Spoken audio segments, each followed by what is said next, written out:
All right, inverters. There are a couple of main inverters out there. You'll normally hear about the microinverter or the string inverter. The differences are the microinverters, you have them right here. They're not very big. They're actually attached to each panel. So if you have 20 panels, you have 20 inverters.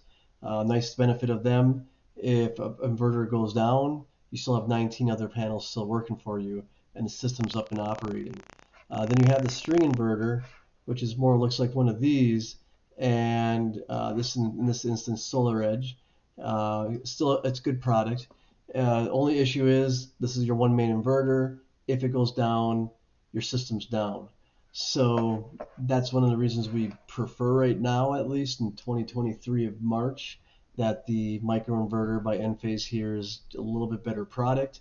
The string inverters a little bit are nice, and what a lot of people will say is, they can produce more power. Sometimes you can get a little bit more efficiency out of them because of the way they're constructed. They even have this, and you can actually pause the screen and read each one of these that I received from Solar Edge themselves. Again, it's not a bad product. I think just the Enphase has a little bit of a leg up on them right now. Even the warranties, which this could differ. The Solar Edge is 12 years normally, and then you got to pay for the upgrade to get the 25-year warranty with them. Sometimes the companies that sell these will just automatically include that, so you don't have to worry about that. But other than that, I'd say this piece right here is educational.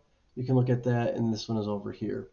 Biggest benefit, though, again, one goes down, Enphase keeps running, and the string inverter or the microinverter keeps running. The string inverter would actually go down, and you're kind of stuck until you get that fixed. The biggest thing is it can take sometimes months before the string inverter is actually replaced, and that's costing you months of production.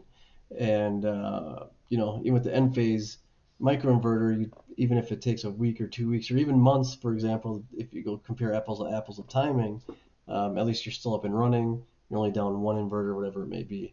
So and don't get me wrong here. A lot of companies are going to say they have the best products. Who's ever selling either or? They're the greatest. Blah blah blah. This is equipment. Odds are high that it will break down and it's going to have to get replaced. So you just want to just understand that most companies won't talk about that or say that. We're about transparency. Things will happen. So just know that most likely will happen, and mentally prepare for that, and just go from there. So again, you don't want to wait months if you don't have to, and that's why we like the microinverter a little bit better at this point. Both good inverters, like I said, at the end of the day, but we feel this is just a little bit better, that you get that extra production. Another thing with the microinverters, they've always had that they operate independently, so you can always add on to them really easily. String inverters, if you want to add on later down the road, typically they're sized up to the size of the system, so there's more work and expense to go into going bigger if you ever wanted to do that with a string inverter. So you have a little bit of that issue as well. And also with the microinverter operating independently, if there's shading on one unit or two units up there, it doesn't affect the whole system. In the old days, at least with the string inverters, it did. Now they do have optimizers as well on theirs to combat that and operate kind of like a microinverter, so that if one panel is affected or full of shade, it's not affecting the rest of the system or panels.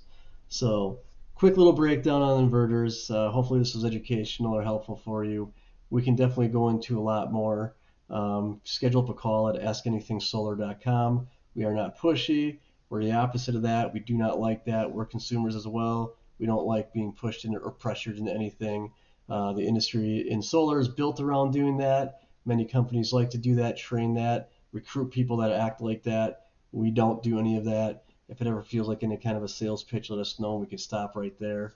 We just want to educate. We want you to gain clarity on what's going on. Solar is expensive. You want to make sure everything's done properly. You don't want to make a big mistake with something like this. It can be costly.